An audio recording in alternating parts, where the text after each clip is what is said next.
नमस्कार मंडळी, मी चंद्रसेन टिळेकर आज आपल्याशी मी बुवाबाजी, माजलेली बुवाबाजी, बोकाळलेली बुवाबाजी या विषयावर थोडं बोलणार आहे. हा विषय घ्यावा असं मला डॉक्टर विजय रणदिवे म्हणून आमचे मित्र आहेत, त्यांनी मला 2-3 दिवसापूर्वी बऱ्याचशा क्लिप्स पाठवल्या. विशेषतः आपले जे मराठी कलावंत आहेत, नाट्य किंवा सिनेकलावंत, हे काय प्रकारची मुक्ताफळं उधळत आहेत त्याचा टिळेकर साहेब तुम्ही समाचार घेतला पाहिजे तुमच्या नेहमीच्या पद्धतीनं. म्हटलं मी पण ऐकतोय, मी पण वाचतो ना, अनेक नावं मी ऐकली, काय काय काय काय तारे तोडले आमच्या मराठी कलावंतांनी, नावाजलेले मराठी कलावंत आहेत. तर त्याच्याबद्दल ते म्हणाले नाही, तुम्ही याच्यावरती काहीतरी करायला पाहिजे, निदान तुमचा ऑडिओ व्हिडिओ तरी तुम्ही सादर करा. तर म्हटलं ठीक आहे, हरकत नाही, बोलूया. तर त्यांच्या आग्रहास्तव मी आता हे सुरू केले. मला खात्री आहे ते पण हा कार्यक्रम बघत असतील. सुलक्षणा अरुण, नमस्कार मॅडम. सुलक्षणा अरुण, नंतरचं नाव आहे दादाजी यशवंतराव. नमस्कार सर, नमस्कार नमस्कार, बरं वाटलं आपण आलात. त्याच्यानंतर परत तेच नाव आहे सुलक्षणा अरुण. असो, आत्तापर्यंत 2च मंडळी जॉईन झाले तर दिसत आहेत, हरकत नाही. विषयाला आपण सुरुवात करू हवा असेल तर. मला वाटतं डॉक्टर रणदिवे साहेब आपण ऐकत असालच. आपल्याला काही सुरुवात करायची आहे का? कारण आपल्या आग्रहास्तव मी आजचा हा ऑडिओ व्हिडिओ घेतलेला आहे. बुवाबाजी हा चावून चोथा झालेला विषय आहे. किती वेळा बोलायचं या विषयावरती? माणसं का शहाणी होत नाहीत मला खरंच खरंच खरंच मला कळतच नाही. म्हणून कधी कधी असं वाटतं की हे सगळं बंदच करावं. हे त्याला म्हणतात ना, अरण्य रुदानं, म्हणजे अरण्यात जाऊन रडल्यानंतर कोण तुमच्याकडे बघतो हो? तसं हे अरण्य रुदन आहे का? आपण जे प्रबोधनाचं काम करतोय, काही सांगतोय, खरंच लोक शहाणी होतात का शहाणी होत नाही? आणि आत्ता तर हे जे अंधश्रद्धा पसरवत आहेत, विशेषतः बुवाबाजी हा जो प्रकार आहे, हे पसरवणारे तर आमच्या सुशिक्षित मराठी कलावंत आहेत. अहो, कुठे डॉक्टर लागू, श्रीराम लागू, आणि कुठे निळू फुले, अजून त्यांची आम्हाला आठवण येते. तर ही कलावंतच होते ना हो. आत्ता कोणाला? हां, डॉक्टर रणदिवे आला तुम्ही. धन्यवाद धन्यवाद, स्वागत आहे तुमचं. तुमच्या आग्रहास्तव मी हा कार्यक्रम आजचा घेतलेला आहे. कारण मी मगाशी म्हटल्याप्रमाणे मलाही कंटाळा येतो. त्याच विषयावर किती बोलायचं, किती वेळा बोलायचं. एखादा माणूस आपल्याला फसवतोय किंवा त्याच्याकडे आपले प्रश्न सोडवण्याची कुठलीही युक्ती नाही किंवा कुठलंही सोल्युशन नाही, हे एकदा दोनदा व्हिजिटमध्ये त्याच्याकडे गेल्यानंतर कळतं. त्याची शैक्षणिक पात्रता काय असावी तेही त्याच्या उच्चारावरनं, बोलण्यावरनं कळतं. मग असं असूनही लोक बुवाबाजीच्या का नादी लागतात मला कळत नाही. हां, तर आपण आता सुरूच करूया मित्रांनो. मला वाटतं डॉक्टर रणदिवेशी बोलताना मी त्यांना जो विषय बोलला होता, म्हणजे सांगितलं होतं, त्यांचं असं म्हणणं होतं की ही आपल्या भारतीय रक्तामध्ये ही बुवाबाजी आहे की काय? शेकडो वर्ष आपण हे बुवा, माता, बापू, गुरु करीत आलेलो आहोत. याचं मूळ कुठं आहे? मंगला कांबळे, नमस्कार नमस्कार. अशोक मुन्ने, धन्यवाद. तर एकदा आपण समजून घेऊया की आपल्या समाजामध्ये ही ही जी काय गुरुबाजी म्हणतो मी त्याला बुवाबाजी म्हणतच नाही. गुरुबाजी ही जी बोकळलेली आहे ना, ही मुळात भारतीयांच्या रक्तामध्ये आहे. आणि ही रक्तामध्ये काय आहे माहिती आहे का? कारण ही भारतीय तत्वज्ञानातनं आलेली बुवाबाजी आहे. बुवाबाजी म्हणजे गुरुबाजी म्हटलं. काय म्हटलंय भारतीय तत्वज्ञानामध्ये? काय आपण ऐकलं? एक श्लोक मी तुम्हाला तो ऐकवतो. ते असं आहे, गुरु ब्रह्मा गुरु विष्णू, गुरु साक्षात परब्रह्मा. साक्षात परब्रह्म. आता गुरुचं एवढं गौरवीकरण, ग्लोरिफिकेशन केल्यानंतर असं तर कुणालाही वाटतं, जसं मला एक आई बाप वडील असतात तसं मला एक गुरुही हवा. म्हणजे कदाचित मला असं वाटतं त्यांची गरज नसेल तरी पण काही लोक गुरु करणारे असतील. अर्थात अधिकतर माणसं जी गुरु करायला जातात, बुवा बघायला जातात किंवा नादी लागतात मातेच्या बापूच्या वगैरे, याचं कारण एक आहे की ही माणसं कुठे ना कुठे पिडलेली असतात. यांच्यावर कुठं ना कुठं छोटं मोठं संकट आलेलं असतं. पण दुर्दैवाचा भाग काय आहे, हे कधी हा विचार करत नाही की हे जे म्हणजे संकट आलं ते का आलं. चला आपण याचं थोडीशी मीमांसा करूया, कोणातरी मित्राला विचारूया, छान शिकलेलं कोणीतरी असणार आजूबाजूला त्याला विचारूया. तेही नाही समजा त्याला सांगता आलं तर मी नेहमी म्हणतो आपले 4 गुरु असतात, त्या पलीकडे गुरुची गरज नाही. लहानपणी आई वडील, शाळेत झाल्यानंतर आपले प्राध्यापक, मोठे आणखीन झाल्यानंतर ग्रंथ कुठले असतात ते आपले गुरु असतात. 3रा गुरु ग्रंथ पुस्तक, आणि 4था गुरु त्यातूनही काही आपल्याला मिळालं नाही. ह्या 3 गुरूंच्याकडूनही काही जी माहिती हवी ती मिळाली नाही. तर गुगल नावाचं केवढं मोठं भांडार आपल्यासमोर आता पुढे आहे, तोही आपला गुरु असू शकतो. आपल्याला हे बुवा बापू म्हणून ते मिरवतात ना माता, यांच्याकडे जाण्याची काही गरज नाही मित्रांनो. तर मी आपल्याला सांगत होतो की हे जे गुरु ब्रह्मा, गुरु विष्णू, गुरु साक्षात परब्रह्मा हे म्हणून जे गौरवीकरण केलंय, ग्लोरिफिकेशन केलंय गुरु नामक एका संस्थेचं, त्याचा एक्सटेन्शन म्हणजे ही बुवाबाई आहे. कारण या गुरूंनाही माहिती आहे, हे जे स्वतःला बुवा म्हणून घेतात ना बुवा बापू माता, त्यांना हे माहिती आहे की लोकांना गुरु कोणीतरी हवा असतो. आणि हे साक्षात आपले जे पाडगावकर कविवर्य पाडगावकर, मंगेश पाडगावकर यांनी अत्यंत चाणाक्ष रीतीने जाणलं होतं की आपली काय मेंटॅलिटी आहे भारतीयांची. तर ते काय म्हणतात मी तुम्हाला थोडक्यात ऐकवतो. त्यांचं उदास बौद्ध म्हणून अत्यंत सुंदर पुस्तक आहे, जरूर घ्या, त्यातून मी हे घेतलेलं आहे. ते असं म्हणतात ह्या बुवाबाजीच्या संदर्भामध्ये, इथे प्रत्येकासी हवा एक जबरी बुवा, जो काढील उवा आमच्या चिंतेच्या. पुन्हा ऐका, इथे प्रत्येकासी हवा एक जबरी बुवा, जो काढील उवा आमच्या चिंतेच्या. आणि पुढे ते म्हणतात, आपण शोधायचे नाही, आपण भिडायचे नाही आयुष्याला. ह्या 2 गोष्टी अत्यंत महत्त्वाच्या आहेत. आपण शोधायचे नाही, आपण भिडायचे नाही आयुष्याला. काय याचा अर्थ आहे? याचा अर्थ असा आहे की हे संकट का आलं, ह्याला भिडलं पाहिजे, याला समोर गेलं पाहिजे. आपण एरवी पण कार्यकारण भाव, एखादी घटना घडली की आपण कार्यकारण भाव शोधतो ना, हे का घडली, कशातनं घडली. तसं संकट का आणलं, कोणी आणलं, आपल्या चुकीमुळे आलं का कोणाच्या आणखीन स्वार्थामुळे आलं, हे शोधलं पाहिजे. हे त्या बाबाला, बुवाला, मातेला कसं माहीत असणार, त्याला काही अक्कल नसते. आणि हे जे बाबा बुवा यातले 99% बाबा जेमतेम 12वी गेलेले असतात. म्हणजे हे तुमच्यापेक्षा फार शहाणे झाले का. तेव्हा मित्रांनो, ही जी या देशामध्ये बुवाबाजी बोकाळली आहे ना, ही अत्यंत घातक आहे. एकच लक्षात ठेवा की आपले प्रश्न आपणच सोडवायचे असतात. आपल्यासाठी कोणीही वरून सोडवायला येत नाही. ना कुठला देव, ना कुठली देवता, ना अल्लाह, ना येशू ख्रिस्त, कोणी येणार नाही आपले प्रश्न सोडवायला. तेव्हा आपले प्रश्न आपणच सोडवायचे असतात. एवढी खुणगाट जर आपण मनाशी बांधली आणि मगाशी म्हटल्याप्रमाणे कार्यकारण भाव शोधायचा प्रयत्न केला की संकट का आलं, आणि मंगेश पाडगावकर म्हणतात त्याप्रमाणे भिडलं आयुष्याला, काय मजा आहे.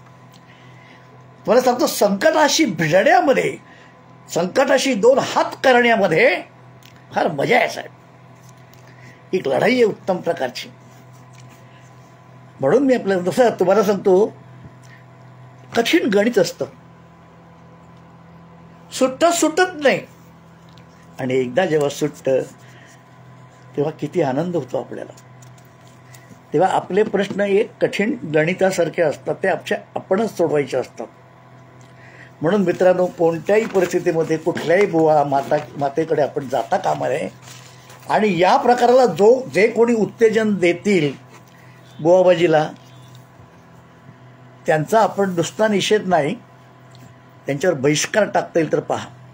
ते कलावंत असतील, लेखक असतील, कोणी असतील, त्यांचं जे काही प्रोडक्शन असेल ते मला नाही वाटत त्यांना आपण उत्तेजन द्यावं. मी नावं घेणार आहे काही लोकांनी जे वक्तव्य केलं आहे.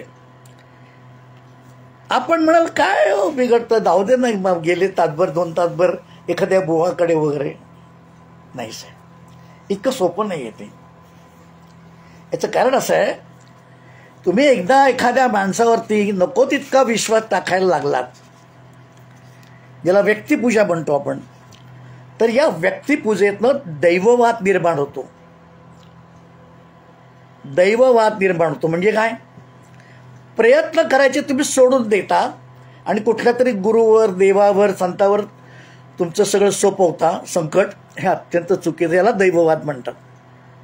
या उलट आपले प्रश्न मगाशी म्हटल्याप्रमाणे आपण सोडवले पाहिजेत, त्याला प्रयत्नवाद म्हणतात. वेळ लागेल यश मिळायला, पण मिळेल. कठीण गणितासारखं मगाशी मी म्हटलं तर कठीण गणित ते सुटेल थोड्या वेळाने.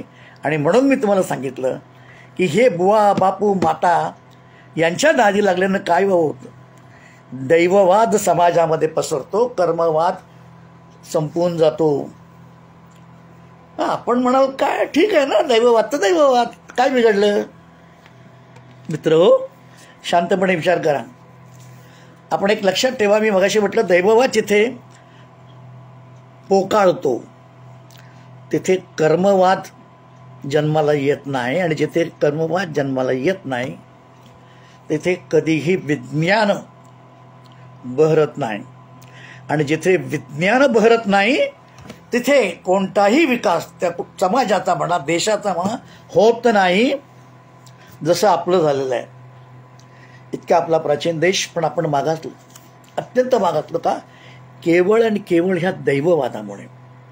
आणि हा आत्ताच्या काळी दैववाद कोणी पसरवत असेल तर हे बुवा, बापू, माता म्हणून घेणारे स्वतःला आणि त्यांचे भक्त, त्यांना डोक्यावर घेणारे आणि त्यांच्या चमत्काराच्या कहाण्या सांगत सुटलेले, हे सगळे लोक दोषी आहेत. कारण हे समाजामध्ये घातक असा दैववाद पसरवत आहेत. आणि दुर्दैवाने याची लागण आमच्या मराठी नाट्य आणि सिनेसृष्टीला झालेली आहे. मी नावं त्यांची पण वाचून दाखवणार आहे की काय काय त्यांनी वक्तव्य केलेली आहे. तर मित्रांनो, हे जे भक्त आहेत, या भक्तांना एक सवय असते की आपलाच गुरु किंवा आपलाच स्वामी, आपलाच कोणीतरी ज्याला आपण मानलं असेल, बुवा, महाराज, तो कसा मोठा, याच्याकरता ते त्यांच्या नावावरती चमत्कार खपवायला लागतात. असं झालं, तसं झालं, काय वाटतं ते चमत्कार. मी आता तो मला एकदम आठवलं म्हणून पटकन सांगतो, नाही तर मी नंतर सांगणार होतो.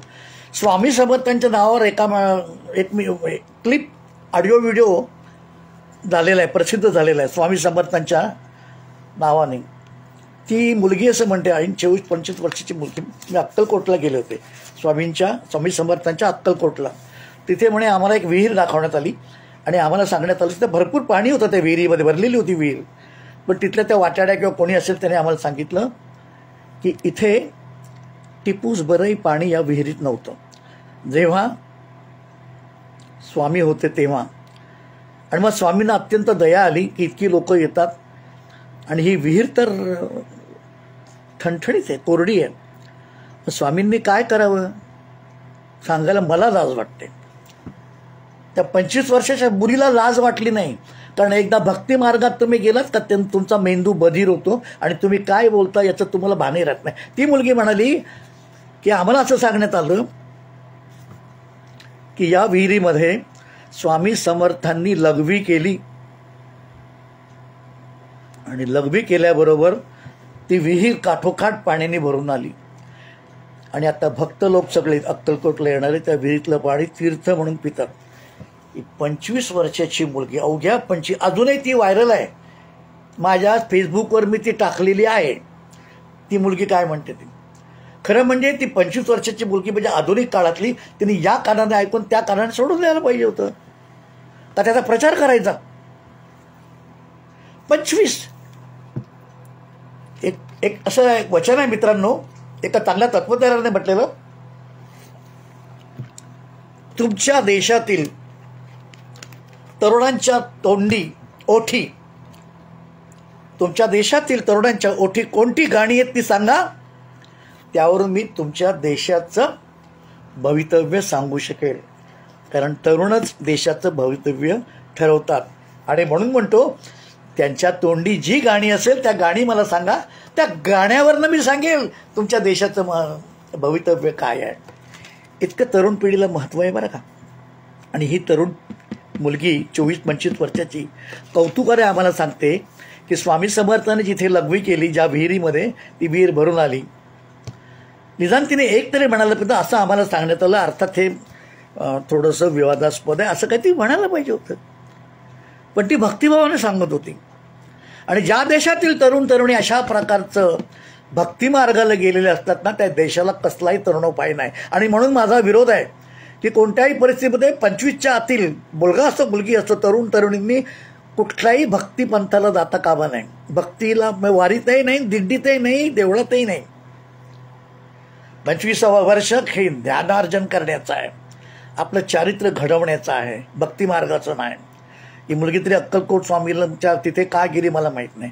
त्या मुलीने हा एक विचार नाही केला साधा, की जर स्वामी समर्थांच्यामध्ये एवढं सामर्थ्य आहे की जे लघवी करून ती भरून आणतात ती विहीर, तर का अक्कलकोट संस्थान, देवस्थान, तीर्थक्षेत्र, ज्या ठिकाणी त्याच्या आसपासचे सगळे जिल्हे हे दुष्काळी जिल्हे आहेत, वर्षानुवर्ष स्वामी होते तेव्हापासून पाणी नाही, पाऊस पडत नाही, दुष्काळच दुष्काळ.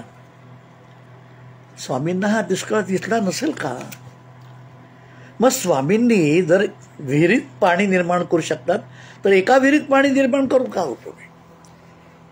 त्या परिसरातल्या शेतकऱ्यांच्या सगळ्या विहिरींच्या मध्ये पाणी स्वामींनी निर्माण करायला पाहिजे होतं आणि दुष्काळ हटवायला पाहिजे होतं.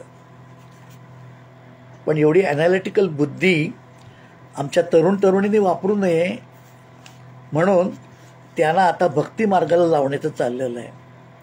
तुम्ही वारीत जा, दिंडीत जा, देवळात जा. मला एक मूर्ख माणूस म्हणाला, मूर्ख सनातनी येतो म्हणजे काय, वारीत नाही जायचं, देवळात नाही जायचं म्हणजे काय, आज भट्टीवर जायचं का. अरे म्हटलं मूर्खा, हा एवढा एकच पर्याय तुला माहिती आहे का, हातभट्टीवर जाणं. तेव्हा मित्रांनो, मला असं वाटतं, कृपया विचार करा आपण कुठे चाललो आहे. आत्ता एवढ्यात कोणी आलं का. मंगला कांबळे नमस्कार. आपण मगाशी बोललो, आत्ता कोणी रणदिवे सर आहेत, मला वाटतं अशोक मुन्ने साहेब आलेत. अशोक मुन्ने, हो. आपल्या प्रतिक्रिया जरूर मला कळवा, मी आत्ता जे बोलतोय ना त्याच्याविषयी, कारण अत्यंत डेलिकेट नाजूक विषय आहे. कारण अलीकडे तुम्ही जर सोशल मीडियावरती गेलात ना, तो पोत्याने अक्षरशः तुम्हाला सांगतो वर्षाव जो होतो ना, तो स्वामी समर्थांच्या भक्तांचा होतो. आज काय स्वामींशी मी हे बोललो, काल काय ते बोललो, आज काय स्वामींनी माझ्यासाठी हे केलं ते केलं. अक्षरशः शेकडो सोशल मीडियाची पूर्ण वाट या भक्ती मार्गातल्या, विशेषतः स्वामी समर्थांचे जे भक्त आहेत त्या मंडळींनी, त्यांनी मला वाटतं समजून घ्यावं जरा थोडंसं, की असं नाही हो कोणाला चमत्कार करतायत आणि कोणाचं भलं असं कोणी कोणीच नाही, कोणाचं वाईट कोणी करत नाही. स्वामी करणार नाहीत, गजानन महाराज करणार नाहीत, साईबाबा करणार नाहीत, असं कोणी करत नाही. एकदा माणूस हे इहलोक सोडून गेला म्हणजे गेला. स्वामी समर्थ जरी असले ना किंवा कोणी असेल, एकदा देहावसन झालं, इहलोक माणूस सोडून गेला की गेला, तो परत नाही. हे आत्माबित्मा एक खोट आहे की त्याचा आत्मा इथे काहीतरी गुटमळतो, मग आपण प्रकट दिन, हा आणखीन गाढवपणा आहे, शुद्ध गाढवपणा आहे. त्या प्रकट दिनाचा अर्थ काय आहे तुम्हाला माहिती आहे मित्रांनो. किती ह्या विषयावर बोलावं. आता मी तुम्हाला आजचा विषय जो मी म्हटलं होतं की कोण कोण नादी लागले त्याची जी लिस्ट माझ्याकडे आली आहे, मला वाचून दाखवताना खरंच त्रास होतोय. मी शक्यतो ते टाळायचाच प्रयत्न करत होतो, परंतु मी सांगतो आता. निर्मला मोने म्हणून आहेत, आपण ऐकलाच, अभिनेत्री आहेत. त्यांनी एक ऑडिओ व्हिडिओ सादर केला आणि त्या असं म्हणाल्या की त्यांच्या मुलीला रुईया कॉलेजमध्ये ॲडमिशन घ्यायचं होतं, पण ते 3 वाजायच्या आत त्या काउंटरवर जायचं होतं. आणि मला तर मी पाहिलं तर मग घरातच 3 वाजले होते, तर काय करायचं. फोन केला तर ते म्हणाले, रुईया कॉलेजच्याच मला वाटतं, ते म्हणाले की तुम्ही 3 वाजेपर्यंत आला तरच तुम्हाला ॲडमिशन देऊ, उद्यापासून ॲडमिशन बंद आहे आणि आज 3ला बंद होणार आहे ॲडमिशन. मग त्या मोने म्हणाल्या, मग मी काय केलं, शेवटी त्यांच्याकडेच तो त्यांचा फोटो होता, कोणाचा, स्वामी समर्थांचा, तो काढला आणि त्यांचे शब्द तुम्हाला सांगतो. मी स्वामींना धमकी दिली, स्वामी मी तिकडे चालली आहे ॲडमिशन घ्यायला, प्रवेश घ्यायला माझ्या मुलीसाठी. त्या मुलीचं नाव काही भयानकच आहे बाबा. कोणत्याही परिस्थितीमध्ये ही प्रवेश झालाच पाहिजे तिचा, लक्षात ठेवा. कोणाला वॉर्निंग, स्वामीला. आपण एखाद्या गाड्याला काम सांगतो ना, लक्षात ठेवा इथपर्यंत आत, मी यायच्या आत हे काम झालंच पाहिजे, तसं या बाई स्वामीला म्हणतात. काय बोलतोय आपण. वर ते असं सांगतात की शेवटी मी आणि माझी मुलगी आम्ही गेलो, 3 वाजून गेले होते, आता आम्हाला वाटलं आम्हाला ॲडमिशन मिळणार नाही. आणि काउंटरवरती गेल्यानंतर ते काउंटर पलीकडची कोणी होती, क्लार्क नाही, तर म्हणाला काही काळजी करू नका. अहो गेले 15-20 मिनिटं की नाही आमचा सर्व्हरच डाऊन झालाय. कधी सर्व्हर डाऊन होत नाही, आज डाऊन झालाय, आश्चर्य म्हणे. तेव्हा तुम्ही थांबा, आता सर्व्हर ऑन झाला, ऑपरेशनल झाला की तुमच्या मुलीची ॲडमिशन करू आपण. आणि अशा तऱ्हेनं त्या सुकन्या काय म्हणतात, मोने बाई म्हणतात, मी त्यांना हेच म्हणायचं आहे की आमचं माझ्या मुलीचं प्रवेश व्हावा, प्रवेश घेतला जावा म्हणून स्वामींनी सर्व्हर डाऊन केला, असं त्यांना इनडायरेक्टली सांगायचं आहे. आणि मी स्वामींना हात जोडले.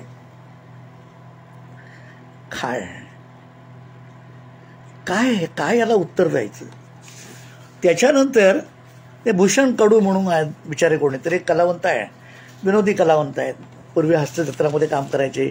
माझे मित्र अशोक पाटोळे यांनी श्यामची मम्मी नावाचं एक नाटक लिहिलं होतं. ते माझे चांगले मित्र होते. अशोक पाटोळे दुर्दैवाने लवकर गेले. त्यांच्या त्या नाटकात त्यांना मी पाहिलं होतं. मधु कडू काहीतरी ना, भूषण कडू. तर ते सांगत होते म्हणे, मला माझ्यावर अत्यंत वाईट परिस्थिती झाली, मी शेवटी ठरवलं की आज आत्महत्या करायची. आणि मी आत्महत्या करायची म्हटल्याबरोबर माझ्या खांद्यावर हात ठेवला काही 2-3 लोकांनी आणि म्हणाले चला तुमच्याशी बोलायचं आहे. आणि मला एका मठात घेऊन गेले, स्वामी समर्थांच्या मठात घेऊन गेले. आणि तिथे गेल्यावर म्हणे माझा आत्महत्येचा विचारच पालटला.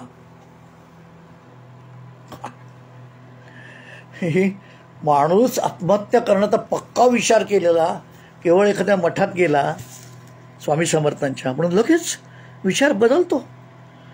कसल्या लहरी तिथनं ट्रान्समिट होतात, कुठल्या वेव्स तिथले रेडिएट होतात प्रत्येक मठामध्ये.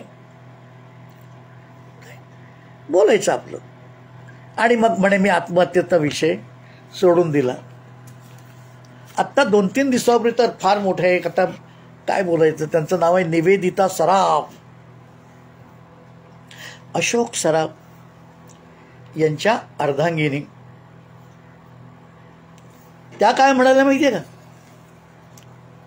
त्यांनी तर एवढं कौतुक केलं स्वामी समर्थांचं की त्या म्हणाल्या की माझी तर एवढी भक्ती आहे स्वामींच्यावर की मी जर त्यांचं नाव घेऊन नदीमध्ये उडी जरी मारली ना तर स्वामी मला असं अलगत वर आणतील, खात्रीपूर्वक सांगते म्हणे मी. मग बऱ्याच मी ती पोस्ट टाकली आहे माझ्या फेसबुकवर, तर बऱ्याच लोकांनी मला कळवलं, मॅडम कधी उडी टाकतायत, आम्हाला ते बघायला आवडेल की प्रत्यक्ष स्वामी समर्थ कसे येतात. आणि निवेदिता सराफ यांना त्या डोहातनं म्हणा, नदीतनं म्हणा, बाहेर काढतायत. जशा तुकोबाच्या गाथा तरंगून वरती आल्या, बुडाल्या नाहीत, तशा या मॅडम बुडू नये म्हणून स्वामी समर्थ यांना अलगत वरती काढणार. मित्र, हे जे काही चाललंय ना ते वाईट आहे. याच्यापूर्वी तुम्हाला एक सांगतो, म्हणजे आत्ता गंमत अशी आहे की डझनावारी बुवा, बापू, महाराज, माता म्हणून घेणारे लोक तुरुंगात आहेत. हे जे स्वतःला बुवा, बापू, महाराज म्हणतात ना, ज्यांच्यासमोर अक्षरशः दादा, आता काय आकडा सांगावं तेच कळत नाही, लाखोनी लोक बसतात ना, हे बुवा, बापू, महाराज, यातले डझनावारी याच्या आधीचे बुवा बापू तुरुंगात आहेत. कारण हे एक नंबरचे ढोंगे असतात. 99% हे बुवा, स्वामी, माता स्वतःला म्हणून घेणारे लोक हे आयदर तुरुंगातून सुटून येऊन मग बुवा, माता झालेले असतात, किंवा बुवा, माता, बापू झाल्यानंतर जे काही धंदे केले ते धंदे केल्यानंतर ते तुरुंगात गेलेले असतात. पहिलं नाव म्हणजे आसाराम बापू, तुम्हाला सगळ्यांना माहिती आहे. आणि गंमत म्हणजे या माणसाला मरेपर्यंत जन्मठेप झालेली आहे, तरी देखील दरवर्षी मला आपल्याला सांगायला अत्यंत खेदानं सांगावं लागतंय की या आसाराम बापूची महाराष्ट्रामध्ये त्याचे भक्त, महाराष्ट्रात, गुजरातलं म्हणत नाही, आसाराम बापू त्यांना गुजराती आणि मारवाडी या लोकांचं भयंकर भक्तगण तिकडे जास्त आहेत. पण या आसाराम बापूची दिंडी, जेव्हा आता आपली दिंडी निघते ना पंढरीची, त्यावेळेला त्याचे भक्त दिंडी काढतात त्याच्या नावानं, आसाराम बापूच्या नावानं, आणि त्या इतर दिंड्यांच्या बरोबर पंढरपूरला जातात. काय म्हणाल आपण? हे असं फार चाललेलं आहे, खूप चाललेलं आहे. मी सांगितलं की अशा तऱ्हेनं हे बुवा, बापू, महाराज हा जो समाजामध्ये एक प्रकारचं दैववाद पसरवत आहेत. एक नाव राहिलं मला सांगायला हरकत नाही, नरेंद्र महाराज म्हणून कोकणामध्ये मोठे प्रस्त होतं त्यावेळेला, आता आहे की नाही माहीत नाही. त्यांनी तर अशा अंधश्रद्धा पसरवलं होतं. एकदा त्यांनी असं हे केलं की जगबुडी येणारे अमुक अमुक तारखेला, परंतु त्या तारखेच्या आज जे माझं लॉकेट जर कोण घालील, माझं फोटो असलेलं लॉकेट जर कोणी घालील तर ते त्या जगबुडीमध्ये बुडणार नाहीत. या नरेंद्र महाराजांचा सपशेल पराभव डॉक्टर नरेंद्र दाभोळकर यांनी नाणीजला जाऊन केला होता. हे आपण व्हिडिओमध्ये पाहिलं असेल. तो व्हिडिओ काल परवापर्यंत व्हायरल होता. डॉक्टर नरेंद्र दाभोळकरांनी त्यांना अनेक प्रश्न विचारले, एकाही प्रश्नाचं उत्तर नरेंद्र महाराजांना देता आलं नाही. याउलट त्यांनी शरणागती पत्करली आणि म्हणाले की तुमचं कार्य मोलाचं आहे, म्हणजे डॉक्टर नरेंद्र दाभोळकरांचं, अंधश्रद्धा निर्मूलन, आम्हाला पण तुम्ही मार्गदर्शन करावं, आम्ही पण अंधश्रद्धा निर्मूलन करू, असं कोण म्हणाले? डॉक्टर नरेंद्र महाराज म्हणाले. कोणाला म्हणाले? डॉक्टर नरेंद्र दाभोळकरांना. सपशेल पराभव पत्करला. पण आपल्या माहितीकरता म्हणून सांगतो, दुसऱ्या दिवशी कोकणातल्या सर्व वर्तमानपत्रामध्ये डॉक्टर नरेंद्र दाभोळकर यांचा पराभव. कोणाकडून? नरेंद्र महाराजांकडून. सर्व वर्तमानपत्रामध्ये या बातम्या आल्या. हे कसं काय? कुठे चालली आमची वृत्तपत्र सृष्टी? तो व्हायरल झालेला बघा. मला जर जमलं तर माझ्या फेसबुकवर मी टाकेल. मित्रांनो, टू कन्क्लूड, कारण ह्या विषयावर जेवढं बोलावं, माझ्याकडे इतके दाखले आहेत लबाडीपणाचे. तो एक नंगे बाबा म्हणून होता, त्यांनी 200 बायकांचं तुम्हाला माहिती आहे हे केलं, नारायणगावचा. तो किती, म्हणजे अनिल अवचटन त्याच्यावरती खूप लिहिलेलं आहे. संभ्रम ह्या पुस्तकामध्ये त्याचा आहे. अनेक बाबांच्या गोष्टी मला माहिती आहेत. तर ते आत्ता एक सिनेमा आला महाराज नावाचा. पूर्वी आपल्या मुंबईमध्ये यदुनाथ महाराज म्हणून एक होते. आश्चर्य वाटेल की त्या महाराजांना त्या काळच्या लोकांनी, म्हणजे जास्त करून गुजराती, मारवाडी या समाजाचे ते गुरु होते. त्यांना सेवेकरता आपली पत्नी, बहीण त्या समाजाने पुरवल्यामुळे तो नाद त्याला लागला शेवटी त्यांना तो जो गुप्तरोग होतो तो गुप्तरोग झाला त्या महाराजांना. आणि हे कोणी ओळखलं तर त्यांचे डॉक्टर होते की जे अत्यंत प्रसिद्ध डॉक्टर आहे, तुम्हाला सगळ्यांना ते माहीत असणार नाव, डॉक्टर भाऊ दाजी लाड. डॉक्टर भाऊ दाजी लाड ज्यांच्या नावे आत्ता जेव्हा आम्ही पूर्वी राणीचा बाग म्हणायचो, आत्ता जिजामाता उद्यान म्हणतात, त्याच्यामध्ये म्युझियम आहे त्यांच्या नावाचं. त्यांनी सांगितलं, त्यांना कोर्टामध्ये खटला झाला तर ते सांगत नव्हतं की यांना गुप्तरोग झाला म्हणून, पण न्यायाधीश म्हणाले नाही तुम्हाला कोर्टात सांगावं लागेल. तेव्हा त्यांनी उघड केलं की यांना स्त्रियांचा नाद असल्यामुळे ते यदुनाथ महाराज यांना गुप्तरोग झालेला आहे. याच्यावरती सिनेमा आलेला आहे. गुजरातमध्ये सनातनी लोकांनी तो सिनेमा बंद पाडला. सनातनी लोकांचं हेच काम असतं, नवीन काही विचार समाजात आणून द्यायचे नाहीत, आधुनिक काही कल्पना समाजामध्ये आणून द्यायच्या नाहीत. जे जुनं ते सोनं म्हणत जायचं, परंतु आत्ता कोर्टाने ती बंदी उठवलेली आहे. शेवटी मित्रांनो मी एवढंच सांगेल. आत्ता कोणी आलंय का? सुलक्षणा अरुण मगाशीच होत्या त्या. हां, मला मित्रांनो एवढंच सांगायचं, ही बुवाबाजी जी चालली बोकाळली आहे, तो बागेश्वर बाबा, अरे बापरे, तो एक दुसरा कोणीतरी बाबा आहे, तो तर इतका महामूर्ख बाबा आहे बघा, मला पटकन त्याचं नाव आठवत नाही. तो बाबा परवा काय म्हणाला माहिती का? तो बाबा म्हणाला स्त्रियांनी जसे पुरुष जमिनीवरती पडून देवाला नमस्कार लोटांगण घालून देवाला नमस्कार घालतात, तसा स्त्रियांनी जमिनीवरती आडवं होऊन पडून देवाला नमस्कार घालू नये. आणि याचे कारण हा मूर्ख बाबा, त्याचे रोज चाललेत बघा, कमीत कमी 2 ते 3 लाख लोक त्याच्यासमोर बसलेले असतात, बघतो तो बाबा. हो, त्याचं काय नाव, त्याला भरत नाव आहे. बरे आता सगळे UP MP वरले बाबा आता तयार झालेले आहेत, आणि कोणी तयार केलं ते मी सांगत नाही, वेगळा विषय आहे. एवढे बाबा नव्हते हे, एवढ्या गेल्या 5-10 वर्षात झाले बाबा आणि बुवा, जे शेवटी हिंदू राष्ट्र हिंदू राष्ट्र हिंदू राष्ट्र हिंदू राष्ट्र असा प्रचार करतात. त्यातलं एक पहिला म्हणजे बागेश्वर बाबा. आणि आत्ता जे मी सांगत होतो त्या बाबाचं नाव आता मला पटकन आठवत नाही, कोणाला आठवतंय का सांगा बरं?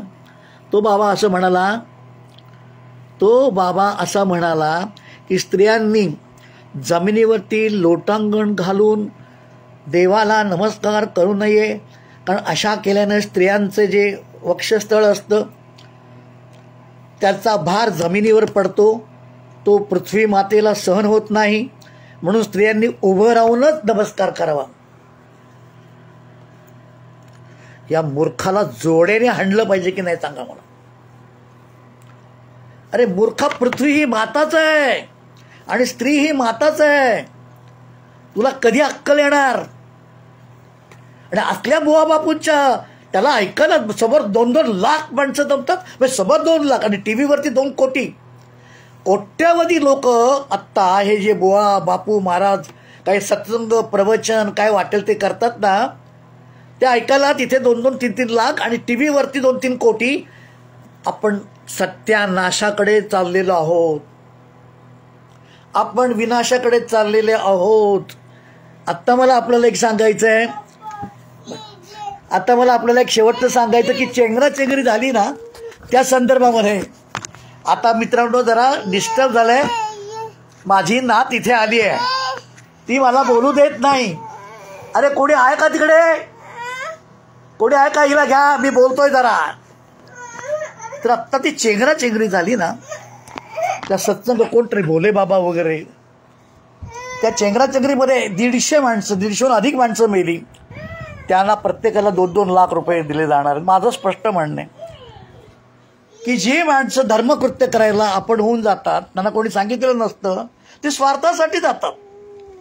ती राहिली काय न राहिली काय, त्याच्यासाठी समाजानं जनतेनं पैसा खर्च करू नये. आपल्या तिजोरीतनं, सरकारी तिजोरीतनं हे जे धार्मिक कृत्य करायला गेलेली माणसं असतात त्यांना काही अपघात हो, त्याचे हातपाय मोडो, कृपया त्यांना 1 पैसा देऊ नका. आता स्पष्ट माझं म्हणणं आहे, हा जनतेचा पैसा आहे, आणि ही गेलेली माणसं असतात ना बुवाकडे बापूकडे, आणि तो कोण परवा तो बोले बाबा म्हणून सत्संगाला गेलेली माणसं ही स्वार्थापोटी गेलेली असतात, ती समाजासाठी देशासाठी गेलेली असतात. तेव्हा यांचं काही जरी झालं, हातपाय मोडले तरी एक पैसाही जनतेच्या खजिन्यातलं जाता कामा नये. याच्यासाठी रान उठवलं पाहिजे. मित्रांनो, आज मी आपल्याशी खूप बोललोय. माझी इथे नात आलेली आहे, ती मला आपल्याशी बोलू देत नाही आहे, तर मी थांबतो. कसं वाटलं हे मला जरूर कळवा. आणि विनंती आहे, हा जो ऑडिओ व्हिडिओ मी टाकीन माझ्या फेसबुकवर तो इतरांना फॉरवर्ड करा. आणि जर विचार पटले असतील तर तुम्ही रान उठवा. आपल्याला आता रान उठवलं पाहिजे. या बुवाबाजीच्या विरोधामध्ये रान उठवलं पाहिजे. कारण मी पुन्हा पुन्हा सांगतो की हे नालायक लोक, मी नालायक म्हणतो, सगळे एकूण एक नालायक आहेत. यातलं 1% तरी बुवा बापू माता खरे असतील की नाही मला शंका आहेत. हे देशाला विनाशाकडे नेत आहेत. हे देशामध्ये मी मगाशीच सांगितलं, हे नाना तऱ्हेचे उपाय सांगून देशामध्ये दैववाद पसरवत आहेत की जो दैववाद कर्मवादाला मारून टाकतो. कर्मवाद मेला एकदा की विज्ञान भरत नाही, आणि विज्ञान ज्या देशामध्ये समाजामध्ये भरत नाही, रुजत नाही, तिथे विकास होत नाही. इतकी ही बुवाबाजी वाईट आहे, इतका हा दैववाद वाईट आहे. आणि म्हणून सगळ्यांनी हे टिळेकर, चंद्रसेन टिळेकरचं काम एकट्याचं नाही. तो काय बोंबलायला करणार आहे एकटा. माझ्या गोवऱ्या स्मशानात गेलेत आत्ता, माझ्या गोवऱ्या स्मशानात गेल्यात. तुम्ही म्हणा असं का म्हणता, असं का म्हणता म्हणजे काय, 85 वर्षाचं वय आहे माझं आत्ता. म्हणजे आवाजावर जाऊ नका, तरी पण करतोय मी. गेली 50 वर्षे, वयाच्या 35व्या वर्षापासून मी या प्रबोधन क्षेत्रामध्ये आहे. कसा आलो वगैरे केव्हा तरी मी आत्मचरित्र लिहील तेव्हा सांगेन, किंवा आपल्या पुढेच असं येऊन सांगेन. 85 वर्षाचा माणूस आज धडपडतोय. माझ्या रोज 4 पोस्ट असतात. आजही माझं तुम्हाला सांगतो, आत्ताच्या घडीला माझी 25 पुस्तकं प्रसिद्ध झाली आहेत. त्यातली निम्मी पुस्तकं ही प्रबोधनावरती आहेत. सातत्याने मी त्यांचे नंबर टाकतो, त्यांचे प्रकाशक कोण ते टाकतो, त्यांची नावं टाकतो की बाबांनो ही पुस्तकं खरेदी करा. ही काय हो, मुलांनो गाडा ह्या अंधश्रद्धा असं एक पुस्तक आहे सुंदर, अवघं काहीतरी 80 रुपयाचं पुस्तक आहे. 10 वेळा केलं, मग एकाही कोणी मला विचारलं नाही काय हो हे प्रकाशक कोण आहेत, आम्हाला हे मागवायचं आहे. कथा अंधश्रद्धेच्या हे पुस्तक आहे, तेही 80-90 सगळी माझी पुस्तकं 100-125 रुपयाच्या आत आहेत. सगळी प्रबोधनाची आहेत. त्याच्या ते कोण प्रकाशक आहेत, त्यांचे नंबर टाकले, सगळं केलं मी. लोकांचंही झालेलं असं आहे की चंद्रसेन टिळेकर बोला काय बोलता येते, आम्ही इथून ऐकतो तू सोडून देतो. मित्र हो, तुम्ही जर हे केलं ना तर पुढची पिढी तुम्हाला माफ करणार नाही. तुमची पुढची पिढी तुम्हाला माफ करणार नाही. कारण फार मोठं सनातनी संकट या देशावरती येत आहे. जुन्या विचारांचं संकट चालून येत आहे.